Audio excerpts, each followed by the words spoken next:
हरे हरे, हरे कृष्ण कृष्ण कृष्ण हरे हरे, हरे राम राम हरे हरे, हरे कृष्ण कृष्ण हरे हरे, हरे राम राम हरे हरे, हरे कृष्ण कृष्ण कृष्ण हरे हरे, हरे राम राम हरे हरे, हरे कृष्ण कृष्ण कृष्ण हरे हरे, हरे राम राम हरे हरे, हरे कृष्ण कृष्ण कृष्ण हरे हरे, हरे राम राम हरे हरे, हरे कृष्ण कृष्ण कृष्ण हरे हरे, पुंडलिक वरदारी विठ्ठल श्री ज्ञानदेव तुकाराम पंढरनाथ भगवान माऊली ज्ञानेश्वर महाराज, जगद्गुरु तुकाराम महाराज की जय, पवन सुत हनुमान की जय, स्वानंद सुख निवासी सद्गुरु स्वामी गणेशनाथ महाराज, सद्गुरु स्वामी अरविंदनाथ महाराज, वासुदेव हरि वासुदेव हरि, जय जय रघुवीर समर्थ,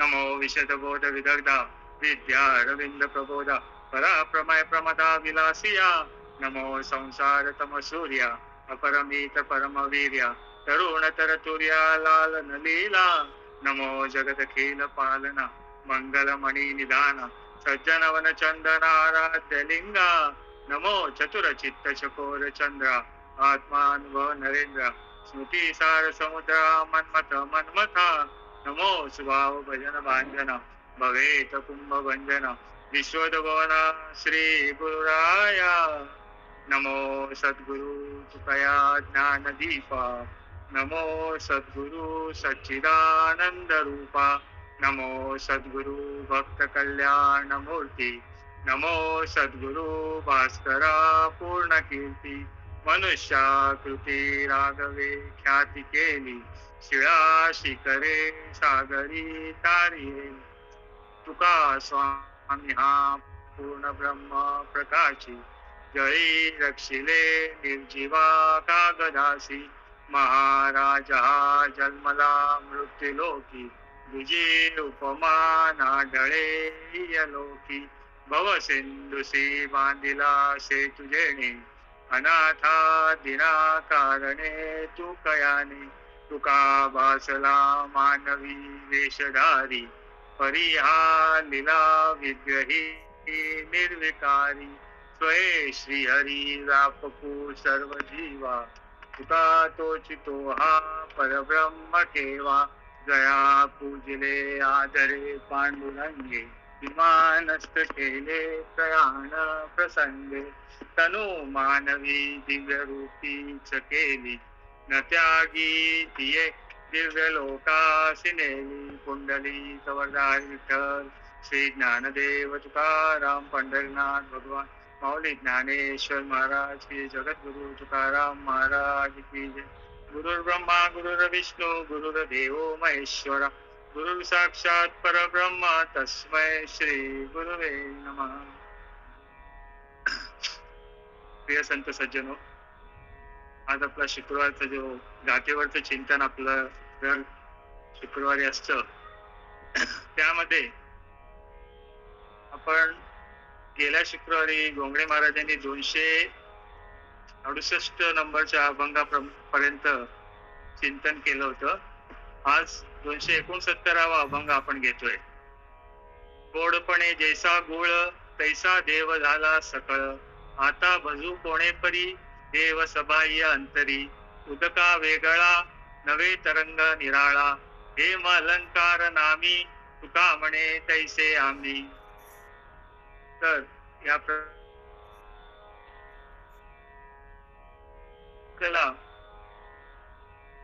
आपलं जे एक नातं आहे, अद्वैत नातं म्हणतात त्याला. अद्वैत म्हणजे काय, की मी आणि देव हा वेगळा नाही, मी आणि देव हा एकच आहे. जसं त्या गुळामध्ये गोडीच्या रूपाने सर्व गुळच एक आहे. त्या गुळामध्ये जर आपण बघितलं की जर ती गुळाची भेळ घेतली आपण, तर ती गुळाच्या भेळीमध्ये आपण जर थोडं गुळ खाल्ला आणि नंतर थोड्या वेळाने दुसरा तुकडा खाल्ला तर ते गोडच लागणार, कारण सगळं पूर्ण गुळ आहे ना, तो गोडच आहे. तसं तुकोबारांनी आपल्याला यामध्ये दृष्टांत गुळाचा दिलेला आहे. त्यानंतर त्यांनी असं म्हटलं की त्या गुळामध्ये जशी गोडी असते, त्या गुळामध्ये गोडी पूर्णपणाने असते, तसं भगवंतामध्ये आणि आपल्यामध्ये काय वेगळेपणा नाहीये. भगवंत आणि आपण एकच आहोत. का? कारण भगवंत म्हणजे आपण भगवंताचे अंश आहोत. आपण भगवंताचे अंश असल्यामुळे भगवंताच्या कडूनच आपण आलो. म्हणून संतांनी पण तेच, आम्ही वैकुंठवासी आलो याची कारण अशी, बोलिले जे ऋषी साच भावे. तुम्ही आम्ही पण वैकुंठातूनच आलो. किंवा आपल्याला कुठून आलो आपल्याला लक्षात नाही, आपल्याला माहिती नाही, कारण आपल्या पूर्वजन्माचं आपल्याला ज्ञान नाहीये. त्यामुळे काय होतं की आपण कुठून आलो हे आपल्याला कळत नाही. पण संतांना हे माहितीये, कारण संत कुठून आलेत किंवा त्यांना इथे येऊन काय करायचंय हे सगळं माहितीये. तुम्हा आम्हाला पण आपण कुठून आलो, आपल्याला इथे येऊन काय करायचंय, इकडनं आपल्याला परत कुठे जायचंय, हे सगळं आपल्याला माहिती करून घ्यायची आहे. आणि ती कधी होईल आपल्याला? वैसता संतांची संगती कळो आले कमळापती. म्हणजे संतांच्या संगतीत जर आपण बसलो तर आपल्याला कळेल की आपण कोण आहोत. आपण कोण आहे मी कोण याचा करावा विचार, म्हणे ज्ञानेश्वर निवृत्तीचा. आहे मी कोण, आपण कोण आहोत. एक जीव आहोत, एक मनुष्य आहोत, किंवा आपलं एक नाव आहे, आपल्याला एक नाव दिलेलं आहे, त्या नावाप्रमाणे आपण आहोत का? आपण ते नाव आहे का? नाही. आईच्या उदरामध्ये होतो तेव्हा आपल्याला नाव नव्हतं. आपण आईच्या उदरातनं बाहेर आल्यानंतर आपल्याला नाव ठेवलं गेलं. आपल्याला नाव नंतर ठेवलं. जो बारसा जो होतो त्यावेळेला आपल्याला नाव ठेवतात, आणि ते नाव ठेवलेलं असतं, ते नाव आपण धरून चालतो की माझं हे नाव आहे, मी आहे, मी असाच आहे, माझं हे नाव, माझं नाव रमेश आहे, माझं नाव सुरेश आहे, असं नाव आपण ठेवतो. पण ते नाव आपण आहोत का? नाही. आपण कोण आहोत हे आपल्याला ओळखायचंय, आणि हे ओळखण्यासाठी आपल्याला संतांची संगती करायची. संतांच्या संगतीमध्ये आपल्याला आपण कोण आहोत हे कळेल. म्हणून ज्ञानेश्वर महाराज म्हणतात, आहे मी कोण याचा करावा विचार, म्हणे ज्ञानेश्वर निवृत्तीचा. आपण कोण आहोत याचा आपण विचार करायला पाहिजे. तुम्ही आम्ही सगळे आपण जीव आहोत. या मृत्यू लोकामध्ये आपल्याला जन्म मिळालेला आहे, आणि या मृत्यू लोकामध्ये आपल्याला जन्म मिळाल्यानंतर तुम्हाला आम्हाला भगवंताने ज्ञान दिले, विचार करण्याची शक्ती दिलेली, आणि ती विचार करण्याच्या शक्तीने आपण काय करायचंय, देवाची ओळख करून घ्यायची.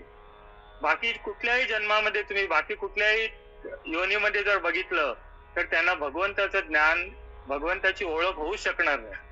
कारण त्यांना फक्त आहार निद्रा भय माहितून, आणि आपल्याला ज्ञान हे अधिक दिलेलं आहे. आणि ह्या ज्ञानाने काय होईल की आपण त्या भगवंताची ओळख करून घेऊ शकतो. म्हणून तुकोबाराय आपण आपल्याला या अभंगामध्ये सांगतात, गोडपणे जैसा गुळ तैसा देव झाला सकळ. म्हणजे जो गुळ जो आहे तो गुळ प्रत्येक अंशामध्ये, प्रत्येक रूपामध्ये तो गुळ गोडच आहे. तसं तुम्ही आम्ही आपण सगळे देवच आहोत.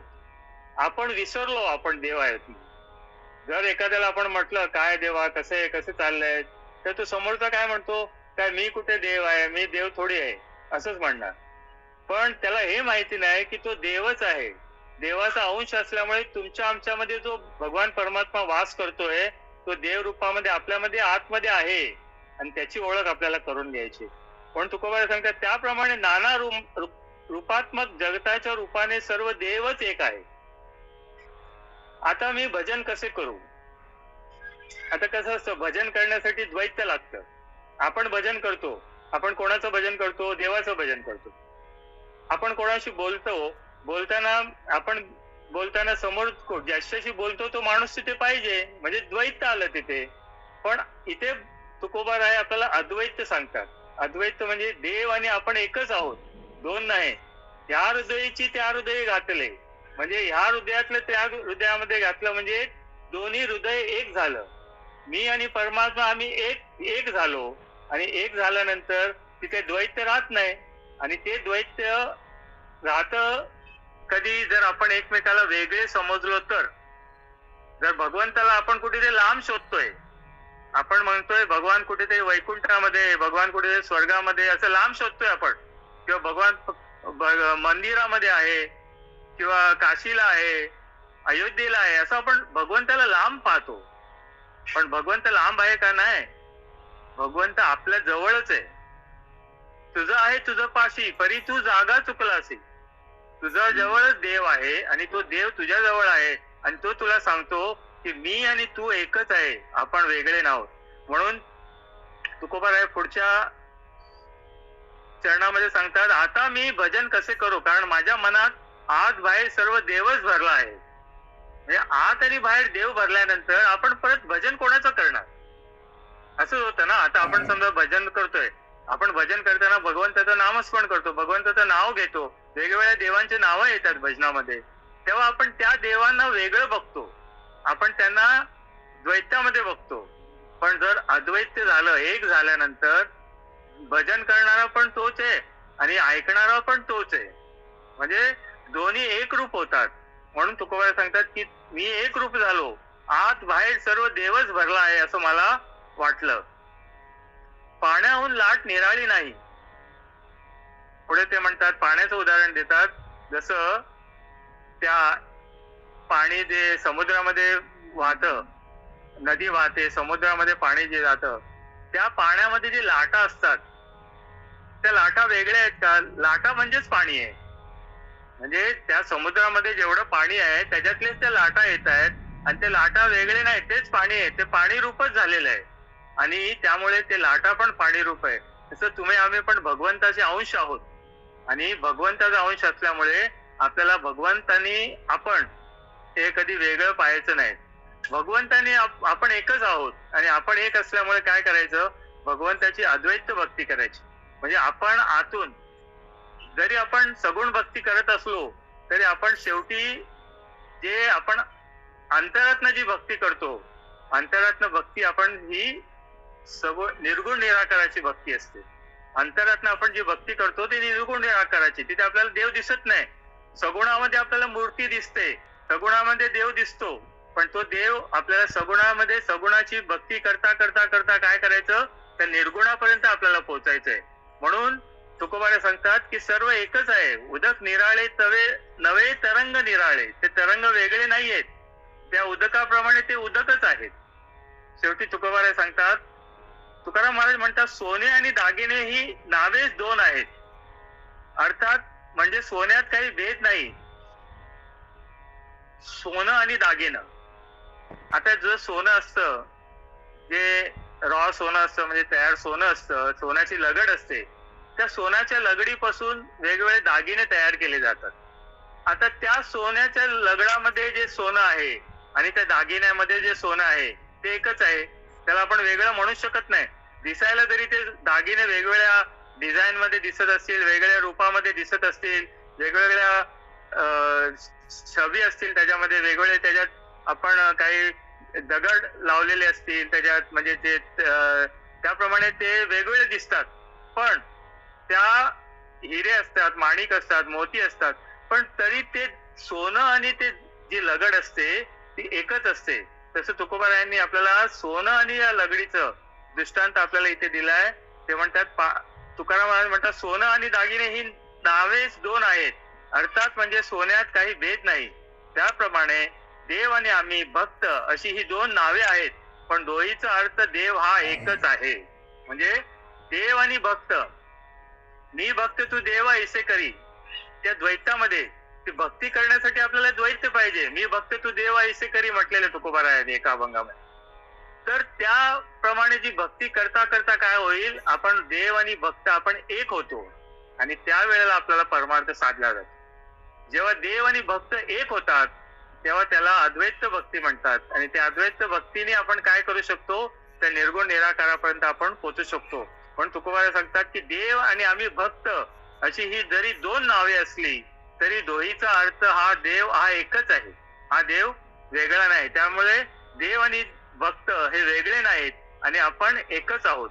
म्हणून तुकोबारा सांगतात की जसं ज्यात सोन्यामध्ये आणि त्या दागिन्यामध्ये फरक नाहीये, तसं तुमच्या आणि भक्तामध्ये आणि देवामध्ये फरक नाहीये, ते एकच आहे. त्यामुळे आपण देवाला आपल्या जवळ समजायचं, देवाला आपल्या जवळ पाहायला पाहिजे. जर आपण देवाला जवळ पाहिलं की आपली भक्ती उद्गिन्न होते, उद्गिन्न होते म्हणजे वाढत जाते, ती भक्ती वाढत जाणार. आणि ह्या मनुष्य देहामध्ये जे आपल्याला भगवंताने आपल्याला जो जन्म दिलाय तो भगवंताच्या भक्तीसाठीच दिलाय. त्या भगवंताच्या भक्तीमध्ये आपल्याला रममाण व्हायचंय. भगवंताची भक्ती करून दुसरं काही आपण जर संसारिक वस्तूमध्ये जर आपण वेळ घालवला तर आपल्याला काहीच मिळणार नाही. आपला जर उद्धार करून घ्यायचा असेल तर भगवंताची भक्ती ही श्रेष्ठ आहे. कारण ज्ञान आहे, कर्म आहे आणि भक्ती आहे.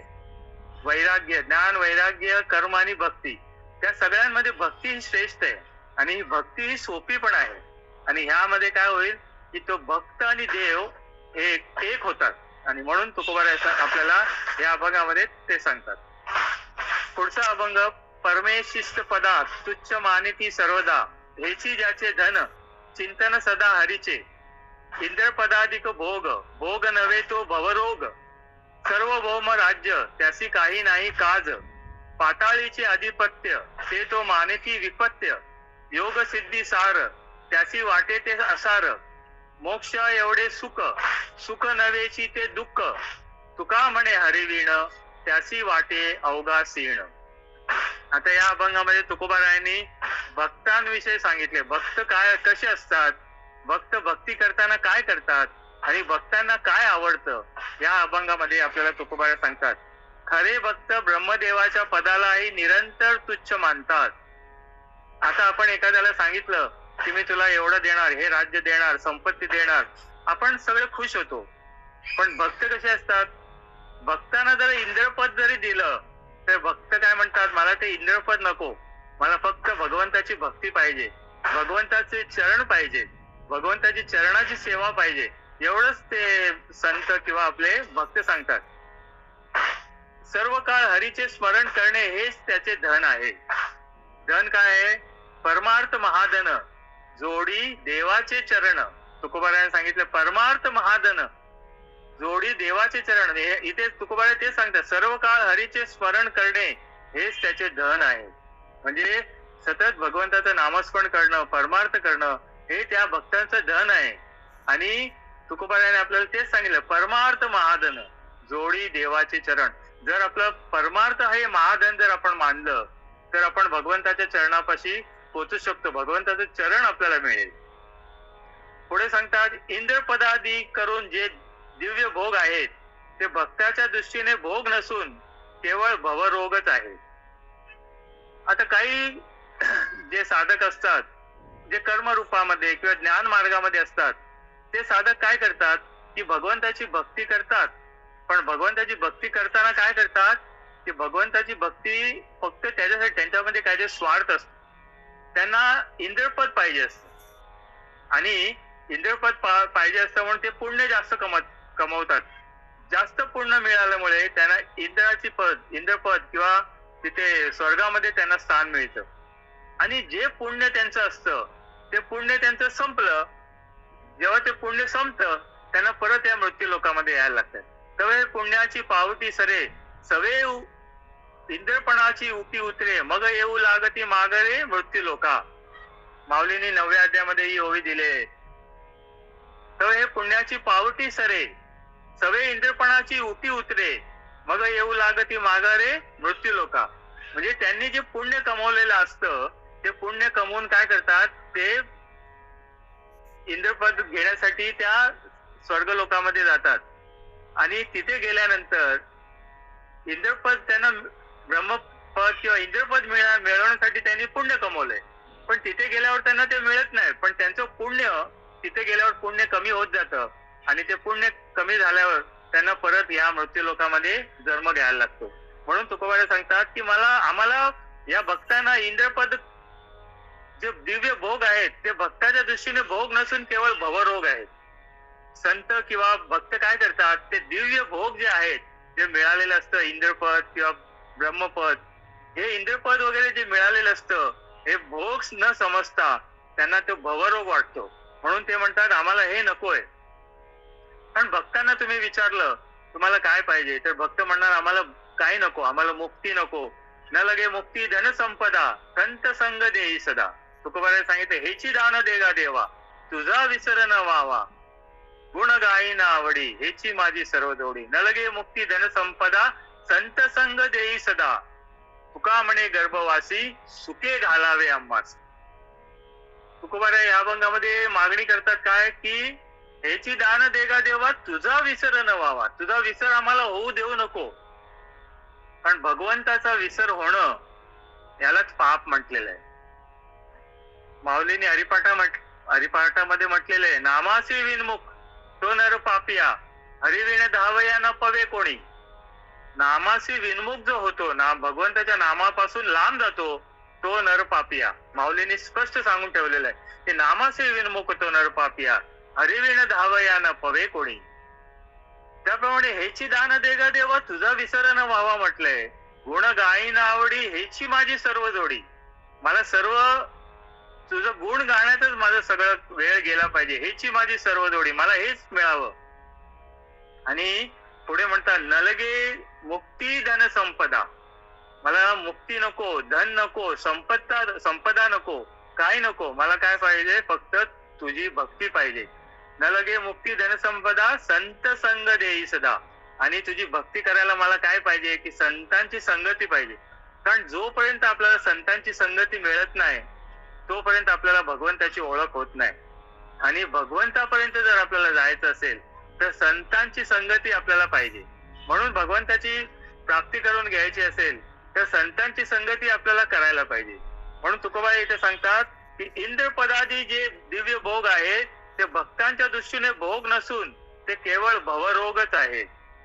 भवरोग म्हणजे भवरोग ऐसा कसा आहे माहितीये का? या मृत्यू लोकांमध्ये आपण जो आलो तो आपण भवरोगामुळेच आलो. कारण आपल्याला हा जन्म मिळालाय. या जन्म मिळाल्यानंतर आपल्या मरणापर्यंत जो काही आपलं जे काही किती आयुष्य आहे तो सगळा आपला हा संसार आहे. आणि ह्या संसारामध्ये आपण आलो आणि हा भवरोग आहे. ह्याच्यातनं आपल्याला बाहेर पडायचंय. कारण जन्माला येणंच हा मुळात भवरोग आहे. कारण काय, जन्माला तुम्हाला जन्म मिळालाय म्हणजे भवरोग. म्हणजे आधी तुम्ही ज्या जन्मामध्ये होता तेव्हापासून तुम्हाला भवरोग लागलेलाच आहे तुमच्या बरोबर. आणि तुम्ही ह्या जन्माला आला त्या भवरोगामुळेच आले. आणि हा भवरोग आपल्याला पार करून जाण्यासाठी हा जन्म आहे. कारण हा जन्म जो मनुष्य जन्म आपल्याला जो मिळालाय त्याला जंक्शन स्टेशन म्हटलंय. जंक्शन स्टेशन, जसं स्टेशनामध्ये जंक्शन असतात, 2 वाटा असतात, 3 वाटा, जिथे जातात गाड्या इकडनं तिकडे वेगवेगळ्या मार्गाने जातात. त्या पण आपल्याला पण 2 मार्ग आहे. एक तर आपण चांगलं कर्म करून चांगलं पुण्य करून आपण स्वर्गामध्ये जाऊ शकतो. आणि जर आपण वाईट कामं केली असतील, आपण जर पाप केली असतील तर आपल्याला नरकामध्ये जायला मिळेल. म्हणून ह्याला जंक्शन स्टेशन म्हटलंय. हे आपल्यावर आहे, आपल्याला कुठे जायचंय. आपण चांगलं पुण्य कमवून आपण स्वर्गामध्ये किंवा वैकुंठामध्ये जाऊ शकतो, नाहीतर आपण पाप करून नरकामध्ये जाऊ शकतो. हे आपल्या हातात आहे. भगवंताने हे आपल्या हातात दिलेलं आहे. तुम्हाला जे पाहिजे तुम्ही करा. तुम्हाला इथे मी आणून या मृत्यू लोकांमध्ये जन्म दिलेला आहे. आता ह्याच्यातनं तुम्ही बाहेर पडण्याचं काम हे तुमच्या विचाराने करायचं, तुमच्या बुद्धीने करायचंय. म्हणून भगवंताने आपल्याला बुद्धी ही अधिक दिलेली आहे. ही बुद्धी आपल्याला परमार्थामध्ये वापरायची. पण तुमचं आमचं काय झालंय, ही बुद्धी आपण परमार्थ सोडून नको तिथे वापरतो. संसारामध्ये बुद्धी वापरतो. परमार्थामध्ये जर बुद्धी वापरली आपण तर आपण विचार करू शकतो भगवंत म्हणजे काय, संतांच्या संगतीत गेल्यावर काय मिळतं, संतांनी काय सांगितलंय, संतांनी या ग्रंथामध्ये, या गाथेमध्ये, ज्ञानेश्वरीमध्ये काय सांगितलंय, हे आपण विचार करू शकतो. आपली बुद्धी तिथे वापरायची. पण आपण ही बुद्धी कुठे वापरतो माहितीये का? आपण ही बुद्धी प्रपंचामध्ये वापरतो, आपण संसारामध्ये वापरतोय. संसारात आपल्याला घर सजवण्यासाठी किंवा चांगला एसी, कुठला एसी चांगला आहे, कुठली टीव्ही चांगली आहे, कुठल्या टीव्हीचा ब्रँड चांगला आहे, इथे सगळं आपली बुद्धी आपण वापरतोय.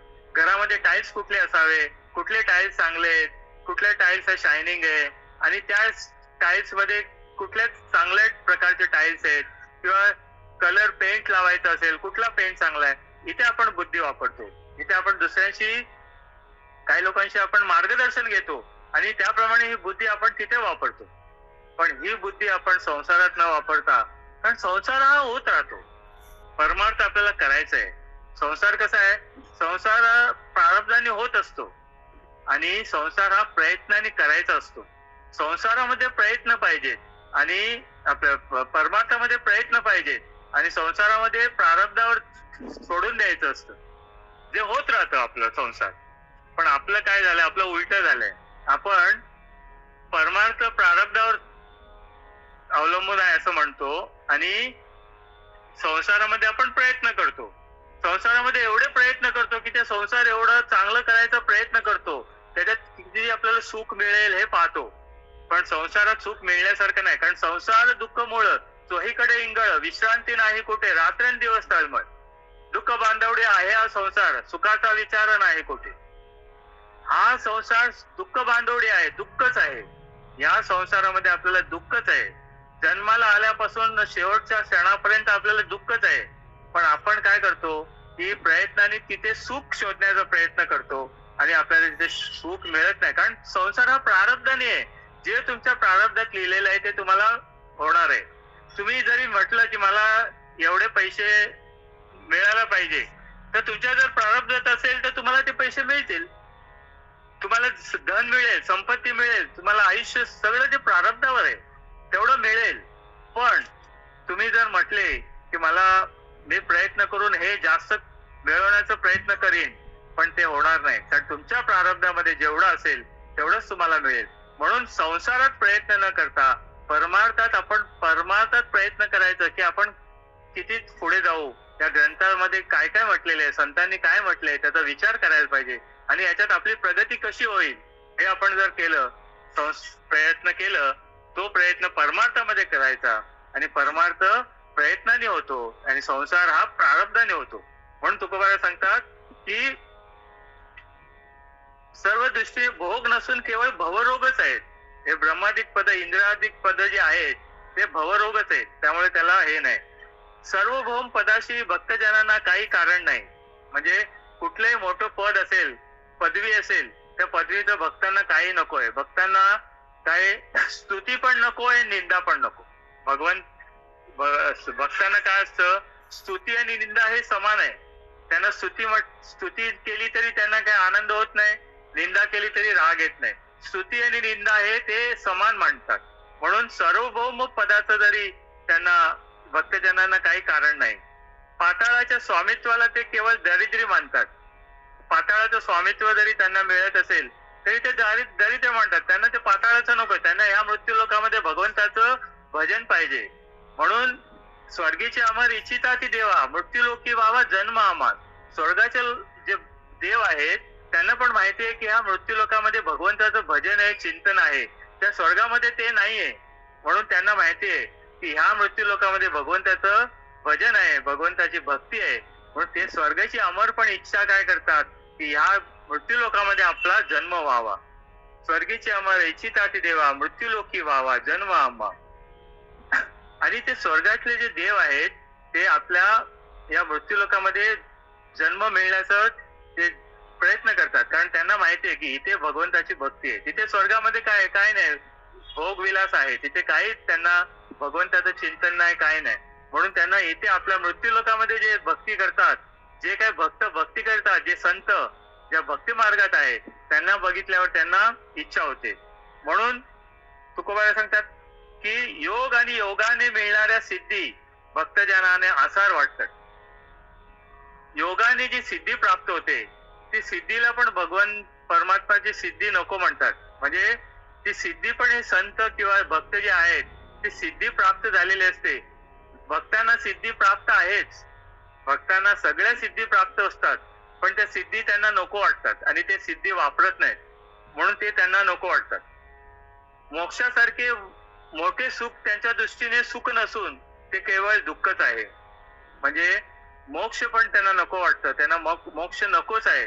म्हणून तुकोबारा सांगतात, तुका म्हणे गर्भवासी सुखे घालावे अम्मासी. संतांनी मोक्ष मागितलाय का? नाही. संतांनी मोक्ष नको म्हटलंय. मोक्षपदे आम्हा तुच्छ म्हटलेलं आहे. मोक्ष आम्हाला तुच्छ म्हणतायत. मोक्ष आमच्या घरी कामारी दासी म्हणतात. म्हणजे त्याप्रमाणे त्यांना मोक्ष नकोय. त्यांना काय पाहिजे? फक्त भगवंताचं चरण पाहिजे, भगवंताची भक्ती पाहिजे. म्हणून तुकोबारा सांगतात, मोक्षासारखे मोठे सुख त्यांच्या दृष्टीने सुख नसून ते केवळ दुःखच आहे. तर त्यांना भगवंताच्या भक्तीमध्ये सुख आहे, आणि भगवंताच्या सुखरूप ऐसा दुजा कोणी सांगा, माझ्या पांडुरंगा सारिका तो. सर्व सुखले आलो सर्व अलंकार, आनंदे निर्भर डुलत असो. म्हणजे भगवंताच्या भक्तीमध्ये आनंदाने डुलतात. कधी? तर त्यांना भगवंताच्या भक्तीमध्ये सुख मिळतं. आणि त्यांना जे मोक्षामध्ये सुख त्यांना ते पाहत नाहीत, मोक्षामध्ये सुख दिसत नाही त्यांना. म्हणून तुकोबा सांगतात, मोक्षासारखे मोठे सुख त्यांच्या दृष्टीने सुख नसून ते केवळ दुःखच आहे. तुकाराम मला शेवटी सांगतात, एका हरी वाचून त्यांना सर्व क्षीणच वाटतो.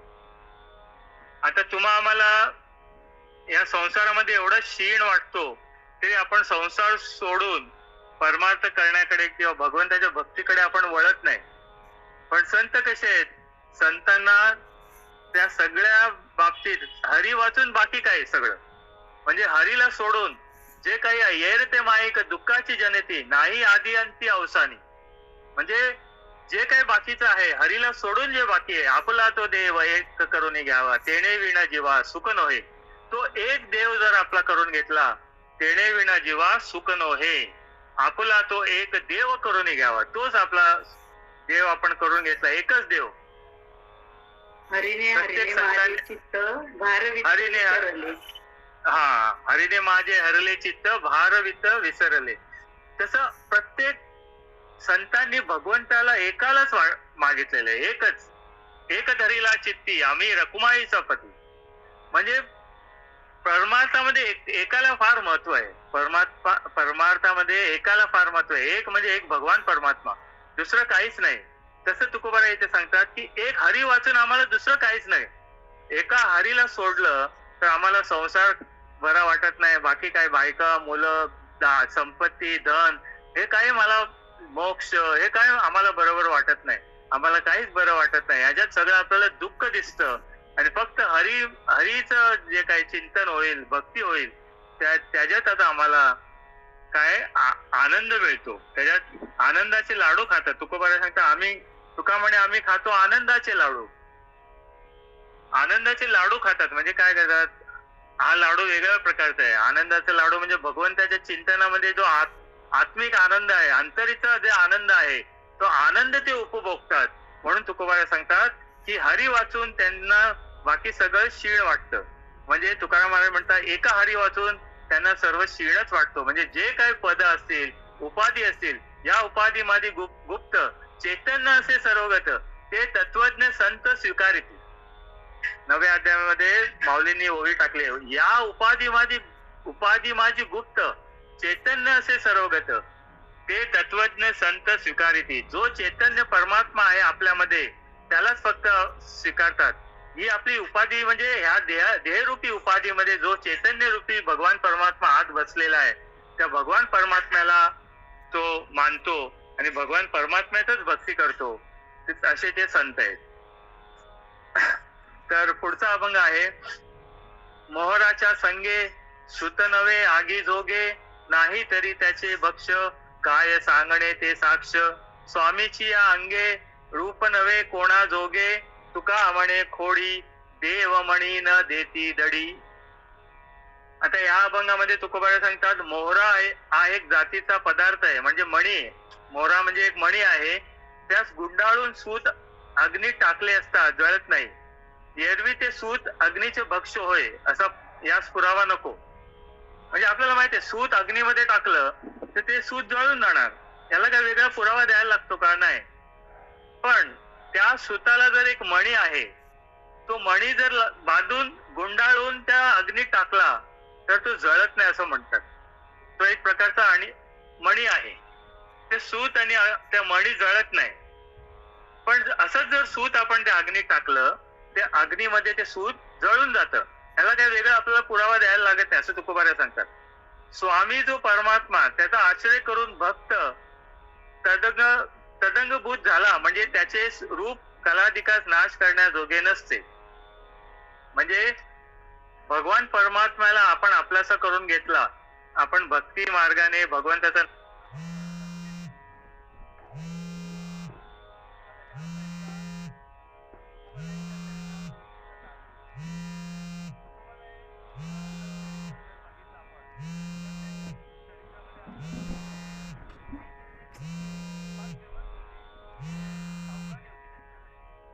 पण सगळं त्यांनी त्यांच्याकडे वया होत्या ज्या त्यांच्या ज्या वया, सगळ्यांचे जे पैसे येण्याचे जे सावकारीच्या ज्या वया, त्या वया त्यांनी सगळ्या इंद्रायणीमध्ये बुडवून टाकले आणि लोकांकडनं त्यांनी पैसे घेतले नाहीत. किंवा त्यांची एक बायको मरण पावली किंवा एक मुलगा होता तो मरण पावला. नंतर दुसरी बायको जी जिजाई आई होती ती पण त्यांच्या संसारात त्यांच्या बरोबर होती, त्यांना फार मदत करायची, कर्कशा होती असे म्हणतात. पण त्यांच्यासारखी जिजाऊ सारखी जी आई आहे, त्यांची पत्नी होती, ती एवढी महान आहे ती भगवंतानी तुकोबारायांच्या आधी तिला दर्शन दिलं. भगवंतानी तुकोबारायांच्या आधी तिला दर्शन दिलं त्यांच्या पत्नीला. कसे ते होते तर त्यांची बाकी त्यांचं बघितलं तर घरी खायला काय नाही, घर साधं, म्हणजे त्यांची परिस्थिती एकदम कमी याची होती. काही त्यांना पैसा अडका नव्हता, रोजचं खायला मिळत नव्हतं, मुलांना खायला मिळत, अशी त्यांची परिस्थिती आपण चरित्रामध्ये वाचतो. त्यांचं सगळं असं बघितल्यानंतर एकाला एक साधक होता, त्याला असं वाटलं की तुकोबारायांचं असं लग्न केल्यानंतर, लग्न पण झालं, लग्न झाल्यानंतर त्यांची अशी परिस्थिती, सगळं दुःख, संसारात काहीच नाहीये, असं वाटलं त्याला वाटलं की लग्न करायला नको. म्हणून ते तुकोबारायांकडे गेले आणि तुकोबारायांनी सांगितलं की मी लग्न कशाला करू, तुमची अशी परिस्थिती बघून मी लग्न नाही करणार असं मला वाटतंय. तुकोबारायांनी सांगितलं नाही, तू लग्न कर, लग्न केलं तर काहीच नाही, लग्न करायला पाहिजे, पण तुला मी एक कसं जीवन करायचं ते मी तुला सांगतो. तर तो बोला ठीक आहे, तू व्यवस्थित जा, लग्न बिग्न तो करून आला. नंतर एक दिवस तुकोबारायांकडे आला परत आणि बोलला की नाही महाराज, मला लग्न झालं पण अजून मला संसारात तेवढं सुख नाही, काय नाही. तो बोलला ठीक आहे, तुकोबाराय म्हटले तुला सुख नाहीये, ठीक आहे, पण तुझं जे आयुष्य जे आहे ना, तुला सुख नाही का, तर तुझं आयुष्य फक्त 7 दिवसाचं आहे, 7 दिवसामध्ये तुझं मरण आहे, असं तुकोबारायांनी त्याला सांगितलं. आता तसं सांगितल्यानंतर काय झालं, तो जो साधक होता तो घरी गेला आणि त्याला वाटलं आता मला 7च दिवस आहे, त्यामुळे तो कोणाशी बोलत नव्हता, शांत होता, आजूबाजूच्यांशी बोलत नव्हता, कोणाशी भांडत नव्हता, कोणाची निंदा करत नव्हता, काय नाही, शांत बसत आपलं जे काम करायचं, थोडं जमेल तेवढं भगवंताचं नामस्मरण करायचा, चिंतन करायचा आणि असंच राहायचं. असं करता करता 7वा दिवस आला. त्याला वाटलं आज माझा शेवटचा दिवस आहे, मी मरण पावणार आहे, पण नाही, त्याचं चिंतन चालू होतं, भगवंताचं चिंतन, कोणाला काय बोलला नाही, शांत होता. आणि 7 दिवस झाल्यानंतर 8 दिवस झाले, 9 दिवस झाला, तरी तो बोलला अरे मी अजून जिवंत आहे. परत तुकोबारायांकडे गेला, बोलले महाराज तुम्ही मला म्हटलं होतं की मी 7च दिवस आहे, मी 7 दिवसांनी मरण पावणार आहे आणि मी अजून जिवंत आहे, 7 दिवस होऊन गेले, असं काय.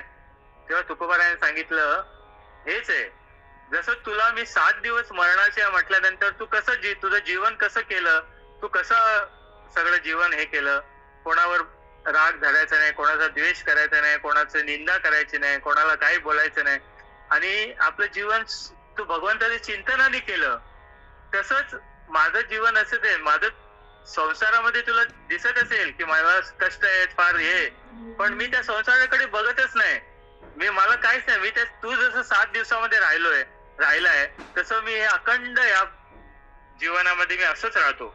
मग तेव्हा त्याला कळलं की ह्या संसारामध्ये राहताना तुकोबाराय जसे राहतात तसं आपण राहिलो तर आपल्याला सुख मिळेल. तसंच तुकोबाराय त्यासाठी ते सांगतात की त्या परमात्मा आहे त्याचा आश्रय करून आपण जर राहिलो तर त्याचे रूप कलादिकास नाश करण्याजोगे नसते. म्हणजे तुम्ही जर त्या परमात्म्याला जर धरून राहिले आणि तुम्ही बाकी सगळं सोडून दिलं तर काय होईल की तुम्हाला त्याच्यापासून वेगळं कोणी करू शकत नाही. भगवान परमात्म्यापासून वेगळं कोणी करू शकणार नाही. त्याच्या रूप कालाधिकांच नाश करण्याजोगे नसते. म्हणजे तो काल पण तुम्हाला त्याच्यापासून लांब करू शकत नाही, भगवंतापासून लांब करू शकत नाही. तुकाराम महाराज म्हणतात घोड्याच्या गळ्यात एक देवपणाचे चिन्ह असले म्हणजे त्या घोड्याच्या इतर खोडी त्याच्या खाली दडून जात नाहीत का. म्हणजे आता तो घोडा असतो, त्या घोड्याच्या गळ्यामध्ये एक देवपणाचं काहीतरी आपण एक चिन्ह लावलं. आता चिन्ह लावल्यावर सगळे काय म्हणणार, तो घोडा देवाचाच घोडा आहे. जसं आपण वारीला जाताना बघतो माऊलीचा घोडा असतो. त्या माऊलीच्या घोड्याला सगळे त्याच्या पाया पडतात. कारण काय, त्याच्यावर ते माऊलीचं एक चिन्ह असतं आणि त्या घोड्याला माऊली समजतात आणि माऊलीच असतात.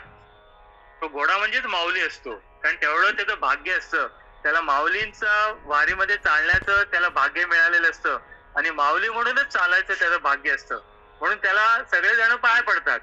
तसं त्या घोड्याच्या गळ्यामध्ये एखादं चिन्ह आपण देवाचं लावलं तर आपण त्याला घोड्याला आपण देव मानणार.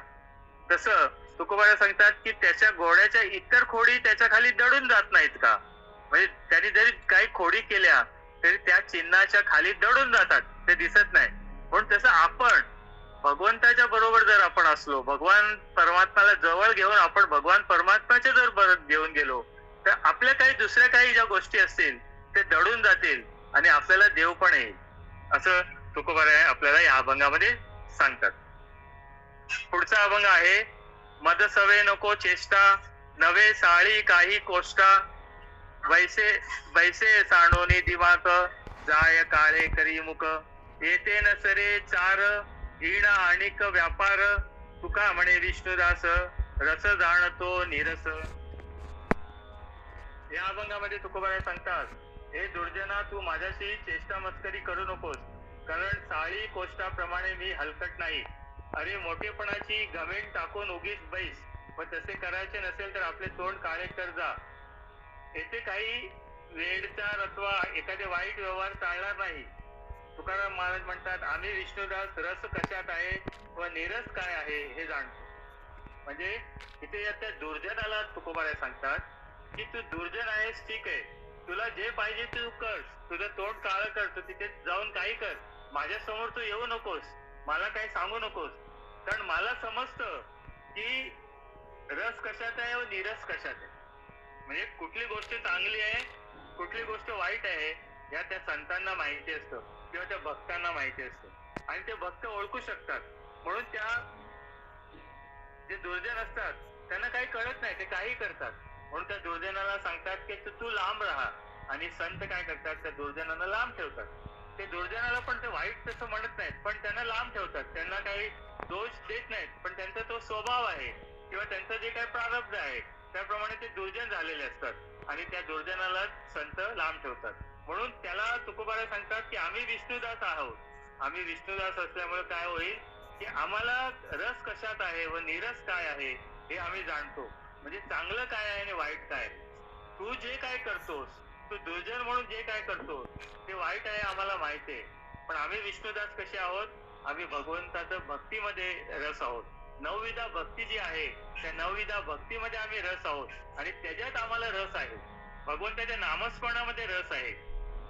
देवाचं नाम घेता घेता घेता आपण काय होतो, आपण भगवंत रूप होतो, आपण भगवंताच्या जवळ जातो. आणि त्यामुळे तुकोबारा सांगतात की त्यांच्या मध्ये आपण तो भाव, त्या विष्णुदासामध्ये काय असतं, त्या संतांमध्ये तो भाव असतो आणि त्या भावाने काय करतात, त्या भगवंताच्या पर्यंत जातात, भगवंताची प्राप्ती करून घेतात.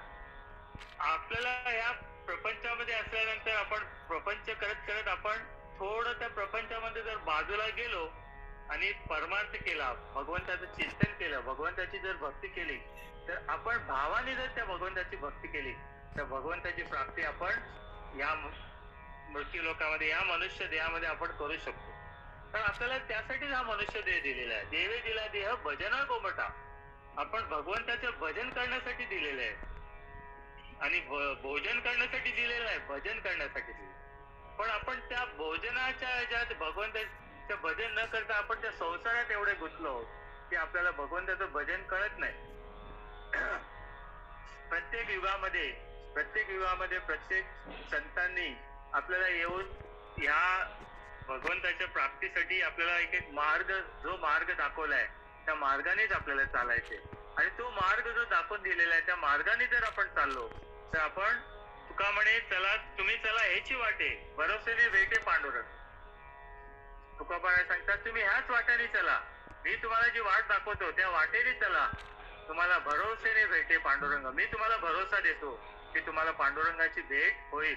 म्हणून ही पंढरीची जी वाट आहे त्या वाटेने जर आपण गेलो तर भगवान परमात्मा जो पंढरीत परमात्मा जिथे पंढरीत उभा आहे त्या पंढरीश परमात्म्याची आपल्याला भेट होते आणि आपल्याला त्याची प्राप्ती होऊ शकते जर त्या वाटेने चाललो. आता आपले सगळ्यांचे जे वेध आता कुठे लागलेत? आषाढी वारीचे. आषाढी वारी आता येते, एक 2 महिन्यांनी आषाढी वारी आहे. ज्योतिताईंनी आपल्या ग्रुपमध्ये सांगितलं होतं की सगळ्यांनी नावं द्या. आता किती लोकांनी नावं दिली माहित नाही, काही नावं आली नव्हती. नंतर ती नावं सगळ्यांनी नावं द्यायचीत. कारण काय असतं की आपण म्हणतो की आषाढ महिन्याची वारी आहे. आषाढ महिना आता जे तुकोबारायांचं प्रस्थान आहे, मला वाटतं जुलै 7 तारखेला आहे आणि माऊलींचं प्रस्थान 8 तारखेला आहे. आता जुलै 7, आता हा महिना मार्च, एप्रिल, मे, जून 3 महिने आहेत. आपल्याला तर असं वाटत असेल की 3 महिने राहिले, देऊ आरामात. असं नाही. तुम्ही जर नावं आधी दिली, जर जे काही दिंडी चालवणारे आहेत त्यांना त्याचं नियोजन करण्यासाठी ते सगळं तयारी करायला लागते. राहण्याची जागा, जेवणाची सोय सगळी करायला लागते आणि त्यांना सगळं ते पुढचं नियोजन करण्यासाठी त्यांना वेळ लागतो. दिंडीचं नियोजन तसं बघितलं 3 नाही 6 महिने पण कमी आहे. कारण 3 महिन्याच्या आधी जाऊन 6 महिन्या आधी सगळी जागा वगैरे तिथे जाऊन फिक्स करायला लागते. ती जागा आपली कुठे आहे, कुठे आपण मुक्काम करणार आहोत तेच. तर त्याप्रमाणे त्यासाठी आपण नाव देत. तर ही वाट जी आहे, ही जी पंढरीची वाट आहे, त्या वाटेवर आपण चालणार आहोत आणि सगळ्यांचे आपले तिथे आता आपलं वेध तिथे लागलेले, आपले वेध तिथे लागलेले कुठे की आपले लक्ष सगळं असं पंढरीच्या वाटेकडे, आषाढी वारीसाठी सगळ्यांचे वेध लागलेले. आणि म्हणून तुकोबारायांनी सांगितलं की तुम्ही चला हेच वाटे, भरोसेने भेटे पांडुरंग. म्हणजे तुम्हाला ह्या पंढरीच्या वाटेवर जर आले तुम्ही तर तुम्हाला पंढरीश परमात्म्याची भेट ही होणं सहज होईल. आणि त्यासाठी तुम्ही काय करा की तुम्ही सगळे माझ्या बरोबर या. पुढचा अभंग आहे, भाव देवाचे उचित, भाव तोची भगवंत, धन्य धन्य शुद्ध जाती, संदेह कैसा तेथे चित्ती, बहुत बराडी देवावरी ते आवडी, तुका म्हणे हे रोकडे, लाभा अधिकारी चोकडे. देवाचे भक्तीस भावच योग्य आहे. फार काय सांगावे, भाव हाच देव होय. आता भावावर आपण पुष्कळ वेळा बोललो की देवाची भक्ती म्हणजे भाव. भावे विण देव न कळे न संदेह, गुरु विण अनुभव कैसा काय. जर आपला भाव नसेल तर आपल्याला देव कळणार नाही. देवाची भक्ती करण्यासाठी भाव हा मेन आहे. मनी नाही भाव म्हणे देवा मला पाव, देव अशाने पावायचा नाही, देव काय बाजारचा भाजीपाला आहे. तुकडोजी महाराजांनी सुद्धा असा अभंग हा केलेला आहे. मनी नाही भाव म्हणे देवा मला पाव, देव अशाने पावायचा नाही, देव काय बाजाराचा भाजीपाला आहे. जसं बाजारात भाजीपाला घ्यायला जातो आपण तर तिथे जसं भाव करतो तसं भाव नाही, देव भाव आहे. देवावर भाव ठेवायला पाहिजे. देव भावानेच देव भेटतो. भाव म्हणजे आपला अंतरामधली जी श्रद्धा आहे त्याला भाव म्हटलंय. म्हणून ज्या जाती शुद्ध असतील त्या धन्य आहेत, कारण त्यांच्या चित्तात संशयात जागा नाही. त्यांची देवावर इतकी प्रीती असते की ते त्याविषयी अतिशय आवभरी प्रेमळ असतात. तुकाराम महाराज म्हणतात हे उघड आहे की देवाचा लाभ होण्याला वर सांगितलेले अधिकारी आहेत. वर सांगितलेले अधिकारी आहे म्हणजे ज्यांच्यामध्ये देवाविषयी भाव आहे असे जे लोक आहेत ते देवाचे अधिकारी आहेत. देवाविषयी ज्यांना भाव नाही ते देवाचे अधिकारी नाही. कारण देवाला तेच एक दुष्काळ आहे. हाची दुष्काळ तयाला, थोर प्रेमाचा भुकेला, हाची दुष्काळ तयाला. थोर प्रेमाचा भुकेला म्हणजे भाव. आपला जो भाव, आपला जो प्रेम आहे तो आपण जर देवाला दिला तर तो देवापर्यंत पोहोचतो आणि देवाला तेच आवडतं. देवाकडे बाकी सगळं आहे पण एक प्रेम नाहीये. एक भाव, आपण जो भाव देतो, आपण जो प्रेम देतो त्याची कमी आहे. थोर प्रेमाचा भुकेला, हाची दुष्काळ तयाला. प्रेमाचा दुष्काळ आहे देवाकडे, बाकी सगळ्या गोष्टी देवाकडे. आणि आपण देवाला प्रेम द्यायचंय पण आपण काय, आपले प्रेम सगळं वाटून गेलेलं आहे. आपण संसारात एवढे प्रेम वाटून टाकलेलं आहे. त्या स्वार्थी जे समोरून जे लोक आहेत ते स्वार्थ आहेत, त्यांच्यावर आपण प्रेम वाटलेलं आहे. पण देव आहे तो देव आपलाच आहे, आपला देव आहे. त्या आपल्या देवाला जो देण्यासाठी आपला भाव किंवा आपला जो प्रेम आहे ते आपण देवाला न देता आपण संसारात ते वाटून टाकले. म्हणून संसारातलं प्रेम थोडं काढायचं आणि देवाला द्यायचं आणि ते देवाला तो भाव अर्पण करायचा. म्हणून तुकोबारा सांगतात ज्या जाती शुद्ध असतील त्या धन्य आहेत, कारण त्यांच्या चित्तात संशयात जागा नाही. म्हणजे जे जाती शुद्ध आहे, शुद्ध म्हणजे भगवंताविषयी त्यांना भाव आहे, शुद्ध भाव आहे. आणि शुद्ध भाव असल्यामुळे काय होतं की त्यांना भगवंताविषयी आवड आहे, भगवंताविषयी प्रेम आहे, भगवंताविषयी भाव आहे.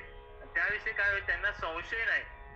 आपल्या मनामध्ये जर संशय आला की काय मंदिरामध्ये देव आहे म्हणजे काय ते दगड आहे, असं जर संशय आला तर आपल्याला देवाची प्राप्ती होणार. त्या देवामध्ये पण आपण भगवंत, त्या दगडामध्ये पण आपण भगवंताला बघितलं पाहिजे. ती सगुण मूर्ती जी आहे त्या सगुण मूर्तीमध्ये पण देव आहे. हा जर आपला भाव असेल तर तो त्या सगुण मूर्तीच्या देवामध्ये भाव टाकून आपण त्या भाव दिला, तर आपण तो भावाने जर त्या सगुण मूर्तीकडे बघितला तर आपण परमात्म्याकडे आपण पोहोचू शकतो. म्हणून तुकोबाला सांगतात की अशी जी लोक आहेत त्यांचं चिंत्यात संशय मुळीच येणार नाही, जागाच नाही. त्यांची देवावर इतकी प्रीती असते की ते त्याविषयी अतिशय प्रेमळ असतात. म्हणजे भगवंताविषयी त्यांच्या चित्तात एवढी भक्ती असते किंवा प्रीती असते की ते भगवंताविषयी प्रेमळ असतात, भगवंताविषयी त्यांना आवड असते, भगवंताचं प्रेम असतं. आणि प्रत्येक वेळेला त्यांना माहिती आहे जे काही कार्य चाले शरीर कोणाचे सत्य, कोण चाले शरीर तू कोणाचे, कोण बोलवित हरिविण, देखवी ऐकवी एक नारायण तयाचे भजन चुक. चाले शरीर कोणाचे असते, कोण बोलवितो हरिविण. आपल्याला जो बोलवणार आहे तो भगवान परमात्मा आहे. चालणार आपलं जे शरीरामध्ये सगळे जे क्रिया होतात तो भगवान परमात्माच करवतो. आणि त्यासाठी भगवान परमात्माच, त्याच्यावर आपण भाव ठेवायला पाहिजे. आणि आपण त्याच्यावर भाव ठेवला आणि त्याची भक्ती जर आपण करत गेलो तर आपल्याला आपलं परम भाग्य आहे की आपण या ग्रुपमध्ये एक तासभर का होईना भगवंताचं चिंतन ऐकतो. त्याच्यामुळे काय होतं, भगवंताविषयी आपल्याला प्रेम वाढतं. जर आपण सतत 365 दिवस जर आपण संसार करत राहिलो आणि आपण भगवंताविषयी काय ऐकलं नाही किंवा काय केलं नाही किंवा आपण जे ग्रंथ वाचले नाही किंवा त्याच्यातनं काही घेतलं नाही तर काय होईल की आपल्याला असं वाटेल की काय नाहीये, आपण काय प्राप्त होणारच नाही. कारण आपण फक्त भगवंताच्या भक्तीमध्ये जर असलो ना तरच आपल्याला प्राप्त होईल. जर 365 दिवस आपण प्रपंचामध्ये राहिलो तर आपल्याला काही मिळणार नाही. असं आपल्याला ह्या 1 तासामध्ये या भक्ती मार्गामध्ये जो काय आपण रघुनाथ फाउंडेशनचं जे काय आपण वशिष्ठ गुरुकुल मध्ये जे आपण रोजचे जे प्रवचन ऐकतो त्याच्यामध्ये आपलं थोडं काहीतरी ज्ञान मिळतं आणि आपला जो भगवंताविषयी भाव जो वाढतो.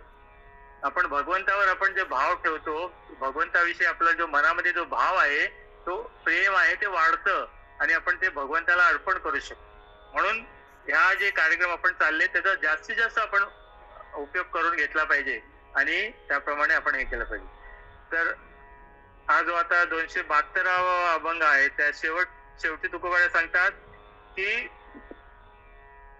आम्ही विष्णुदास रस कशा 273 नंबरचा अभंग म्हणतात, हे उघड आहे की देवाचा लाभ होण्याला वर सांगितलेले अधिकारी आहेत. म्हणजे जे काही मनाने भक्ती करतात, प्रेम आहे, भगवंताविषयी भाव आहे, असे जे लोक आहेत जे शुद्ध आहेत त्यांच्या विषयी सांगितलेलं आहे की देवाचा लाभ होण्याला ते अधिकारी आहेत. म्हणजे देवाचा लाभ त्यांना होणार आहे ज्यांनी देवावर प्रेम केलंय किंवा भाव दिलेला आहे.